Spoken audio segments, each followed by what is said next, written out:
The United States believes that negotiations should result in two states with permanent Palestinian borders with Israel, Jordan, and Egypt, and permanent Israeli borders with Palestine. Israel supports two-state solution, a Palestinian state, side by side to a Jewish state. This has been the policy for the last 2 decades.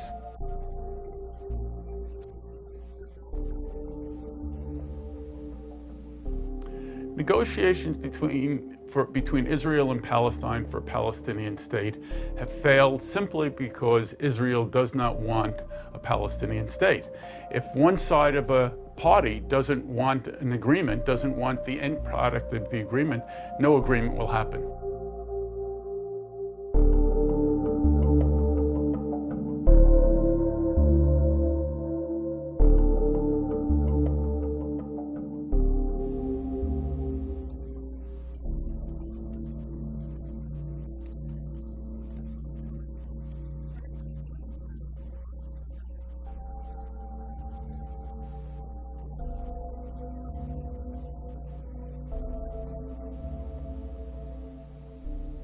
Now, there are 2 reasons that Israel doesn't want a Palestinian state.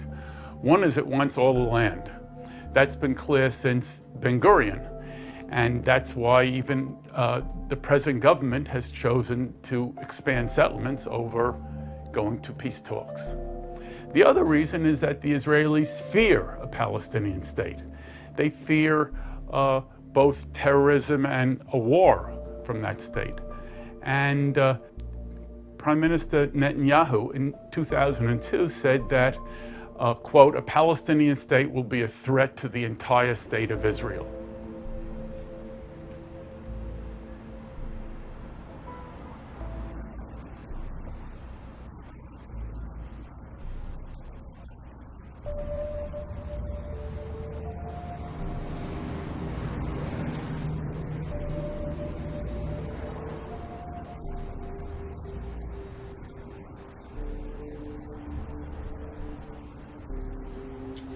Obama was pushing this idea that territorial compromise was necessary to have and that a Palestinian state would not work unless it was a viable state.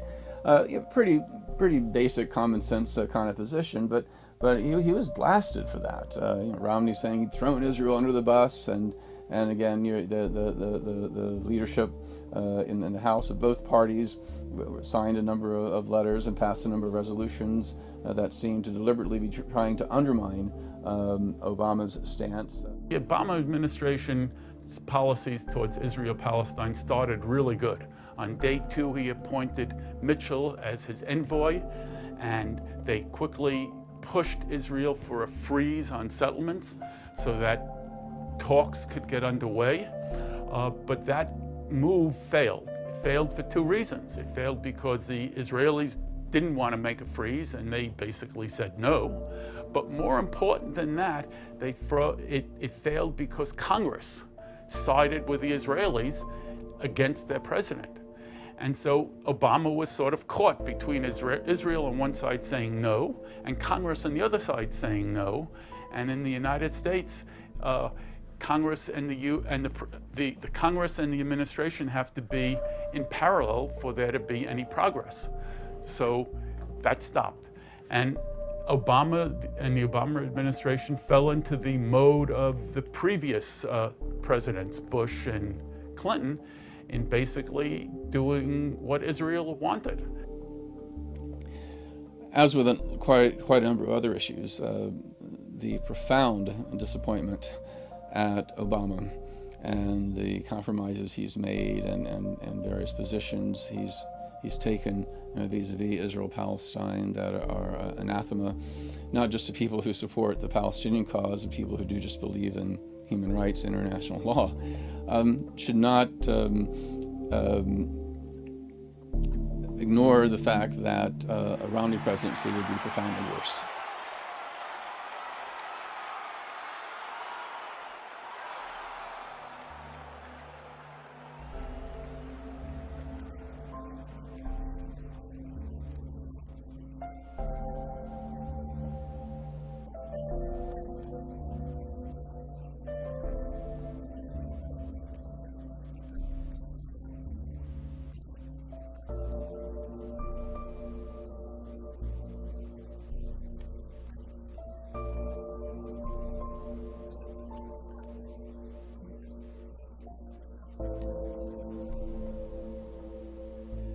The original Tea Party had rather strong libertarian and even isolationist sentiments. So these are not the kind of conservatives that support Netanyahu and the Greater Israel and the more hardline, hawkish positions we usually associate with Republican politics. However, the conservative wing of the Republican Party has co-opted the Tea Party in a number of areas, including the Christian right, which has increasingly come to dominate the Republican Party. And these include these dispensationalists who believe that modern Israel is a fulfillment of biblical prophecy and that a greater Israel is necessary for the second coming of Christ.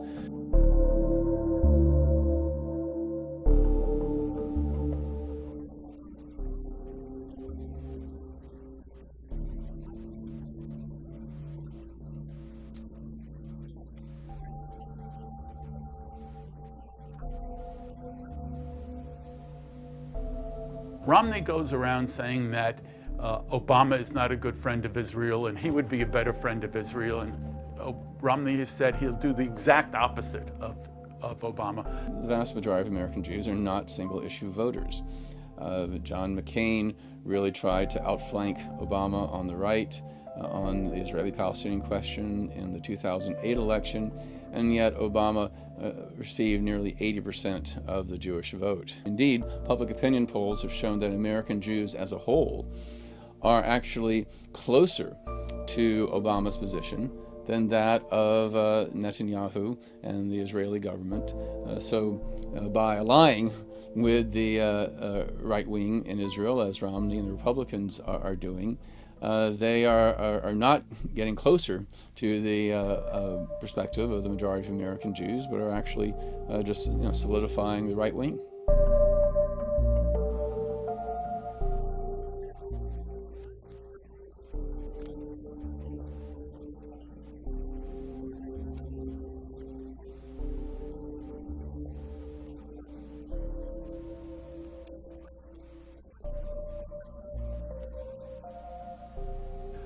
The original Zionists and the PLO and Hamas all really want a single state that they control.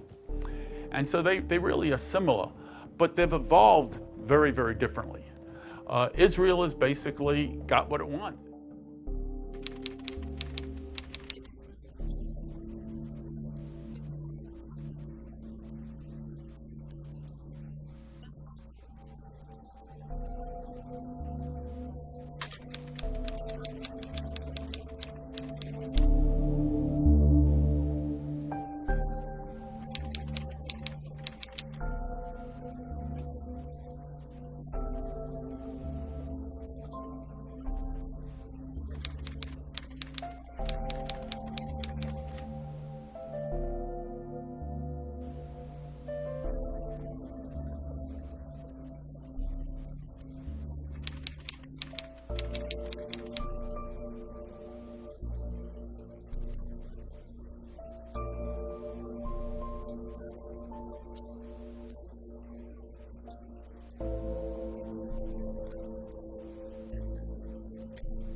So to say that there is a Palestinian people as apart from those that are in Jordan especially, just is not true to fact and not true to history.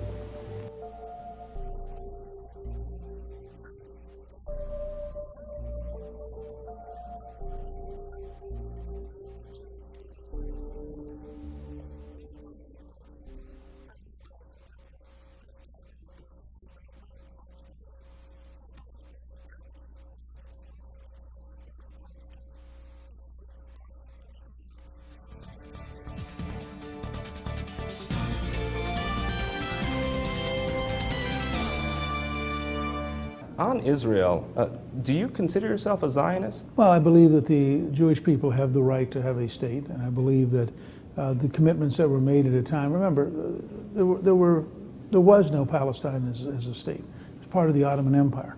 And I think that we've had an invented Palestinian people. Because first and foremost, there's never been a state called Palestine. We're talking about nomadic Arabs. Palestine is a region. And once upon a time, everyone who occupied that region had on their passport Palestine. There's always been a state of Israel. After 1948, we have a modern day state of Israel. So we need to respect that, and the people who call themselves Palestinians need to have a right and a respect of that state of Israel. Until then, until there's a willing peace partner, there really can't be peace. Few men in Israeli politics today stir more emotions than this man, Danny Danon, the Deputy Speaker of the Israeli Parliament, the Knesset. To his supporters, he's a patriot, a defender of the Jewish state, and a strong supporter of Israeli settlers. His opponents call him and his followers dangerous. If I was in charge, I would have built much more all over Judea and Samaria, because I believe it's ours. We don't need to get permission from anyone for that. Now, you've spoken in the past of annexation. Is that what you mean, or is there more? I think it's one of the actions we should take. And annexing the Jewish communities in Judea and Samaria, I think it is a major step, and I would recommend the Prime Minister to endorse my initiative on that. But from everything that you have said so far, it would appear that you don't even believe in a two-state solution at all. To my perspective, the Palestinian state is not acceptable, and there is a place only for one state in the land of Israel. I think the long-term solution will be a Palestinian entity that is connected to Jordan, and another Palestinian entity which is connected to Egypt. I do not believe in a two-state solution.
I don't think that I think that transfer, moving the Palestinians out of the West Bank, is a marginal idea. There are certainly Israelis who want to do this, and there are some of the Israelis who are part of the current government who want to do it. And there are many Israelis beyond that, who you might call mainstream Israelis, who wouldn't be opposed to it.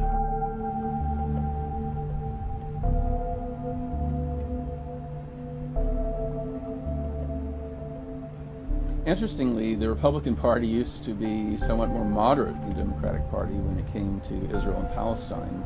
Republicans being influenced by oil interests that had been working in the Arab states for many decades, whereas the Democrats had a lot of influence from liberals who had this very idealistic view of Israel, particularly from the labor Zionist period.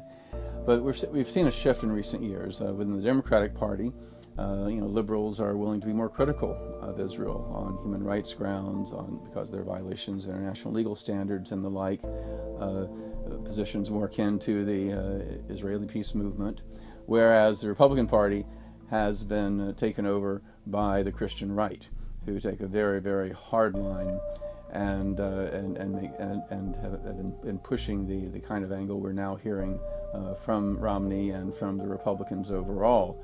Meanwhile, rank-and-file Democrats are much more moderate on Israel than they used to be. The Democratic Party leadership, particularly in Congress, is barely distinguishable from the Republicans, particularly the Democrats that dominate the respective subcommittees of the House and Senate. And indeed, you can see that how they joined with the Christian right in attacking Obama for his very modest suggestions of compromise by the Israeli government. So, although some parts of the Israeli government would really push for transfer, and many people would accept it if it could be done, those people recognize that it would not be accepted. And that's why it hasn't been done even to this date. So I think that the idea of transfer is marginal. There are, it's not talked about at all by the mainline Israeli parties, the Likud, the Kadima, and Labour. And it's not talked about by the main establishment Jewish American groups in this country, like AIPAC and the ADL and the Conference of Presidents. In terms of their percentage of the American electorate, the American Jewish population is smaller now than it's been for more than a century. And more importantly, they have never been more divided when it comes to the issue of Israel. Especially among younger Jews, there's not a particularly strong personal attachment to Israel, and where there is, there's much more of a tendency to ally with the peace camp and not with the right wing that currently leads the Israeli government. Indeed, I've never seen any issue except for gay lesbian rights where there has been such a close correlation between age and political attitude. That is, the younger people are, especially American Jews, the more liberal they are, more progressive they are, vis-a-vis their more conservative, right-wing, hawkish elders.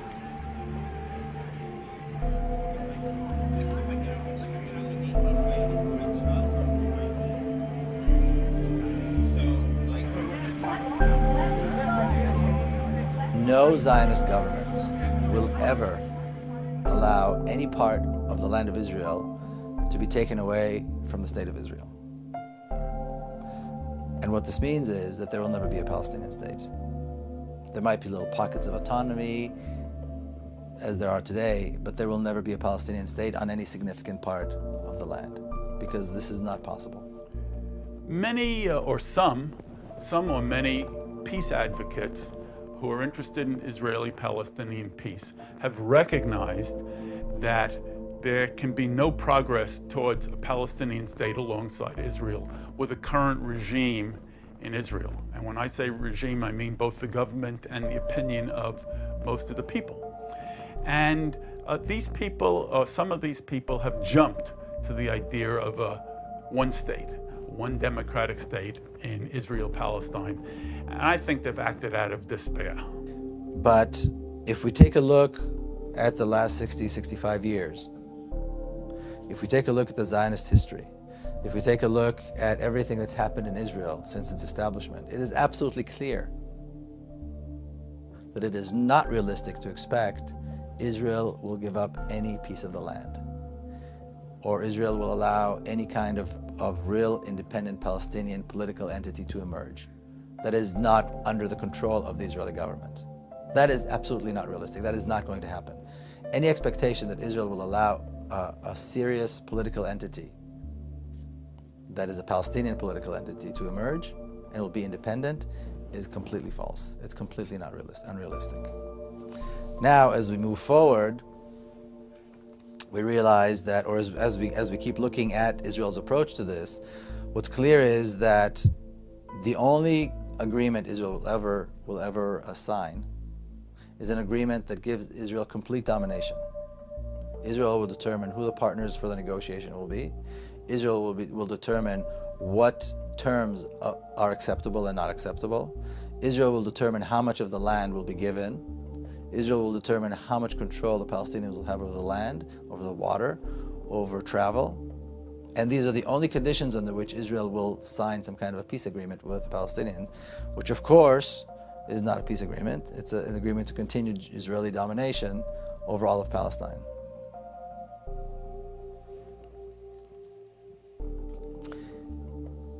The notion that the two parties can sit together as equals and are somehow equal in any way, shape, or form in their regard to the land, in their rights, is completely inconceivable in terms of the Zionist thinking. We are morally, historically, politically, militarily, we always have to have the upper hand. We are superior to them in every possible way. And therefore, any kind of equality is not possible. And until equality is reached, there can be no negotiations. As long as Palestinians are under the gun, there will never be serious negotiations. And of course, there have never been serious negotiations, and that's why there's never been any result. The way the Israelis and Palestinians live together has to be decided by the Israelis and the Palestinians living there. That is the right of self-determination. That is not what Americans or peace activists in Europe or the United States should be concerned with. We should be concerned with assuring or trying to do our best to assure that international law and human rights are the basis of whatever agreement happens there. That's what our job is. Our job is not to be cheerleaders for one or the other kind of political arrangement.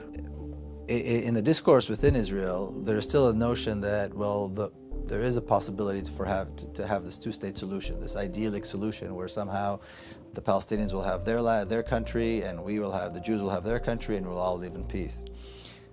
What people either fail to realize or refuse to realize is that that possibility no longer exists. There is no more possibility to partition the land of Israel.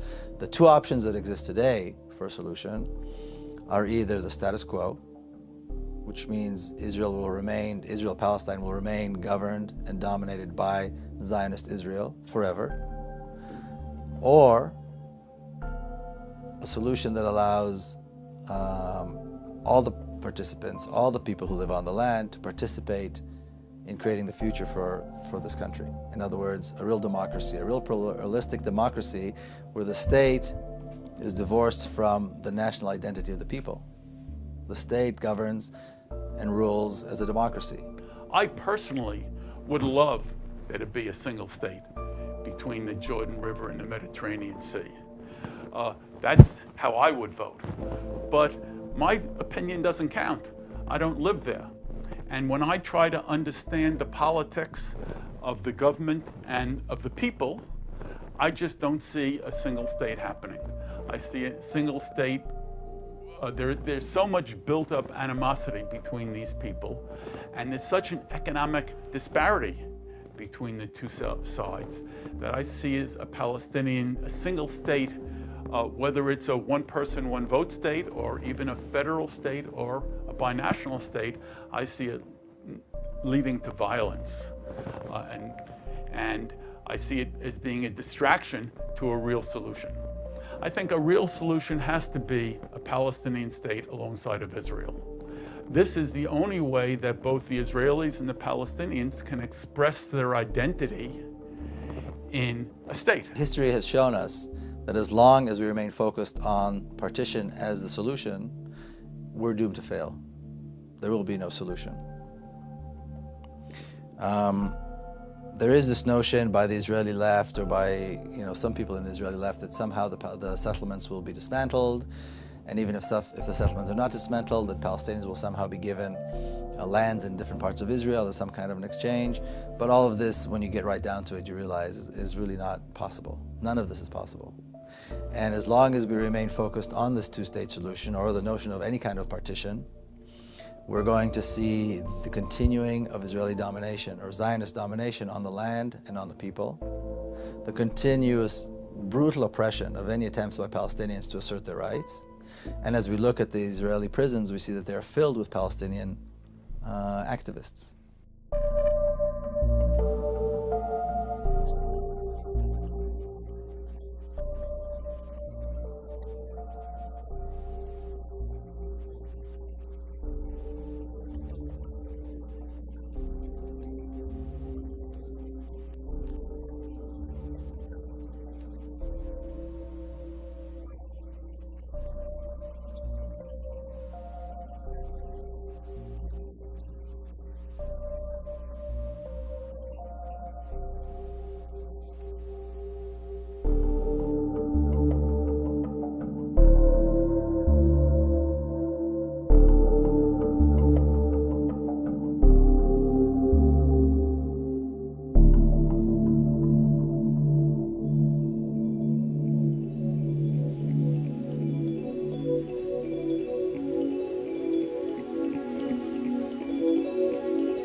Reason is that the Israelis fear a Palestinian state.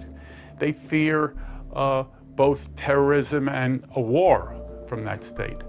And Prime Minister Netanyahu in 2002 said that, quote, a Palestinian state will be a threat to the entire state of Israel.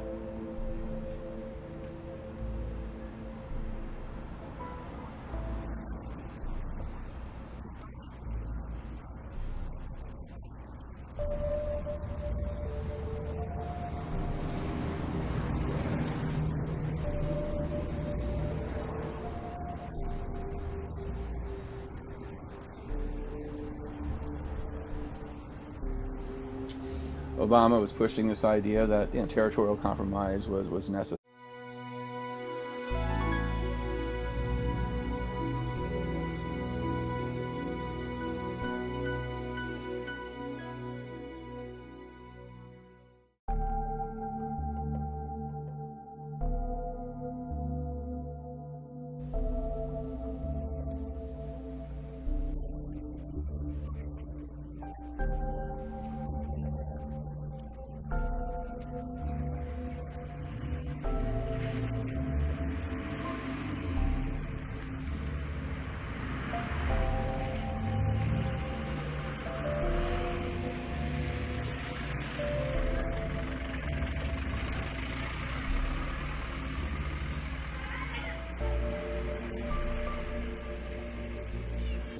To have and that a Palestinian state would not work unless it was a viable state.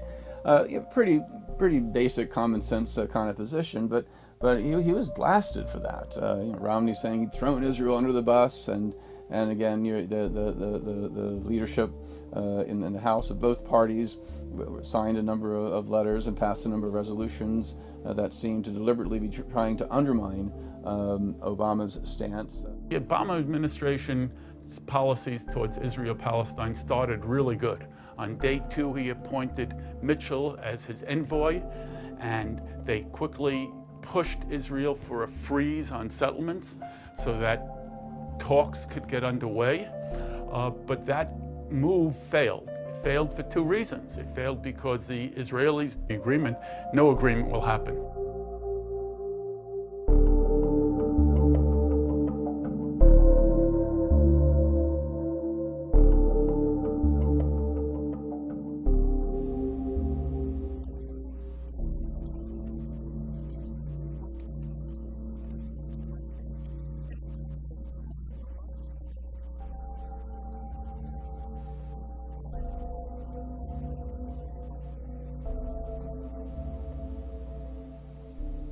Now, there are two reasons that Israel doesn't want a Palestinian state.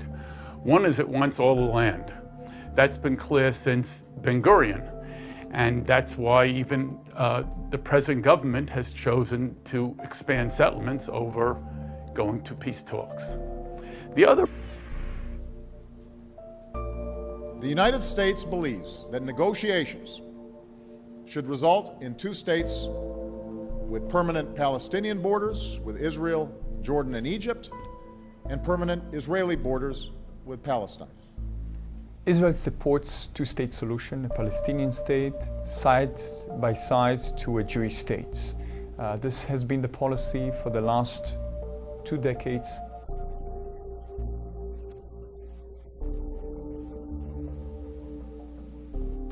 Negotiations between Israel and Palestine for a Palestinian state have failed simply because Israel does not want a Palestinian state. If one side of a party doesn't want an agreement, doesn't want the end product of the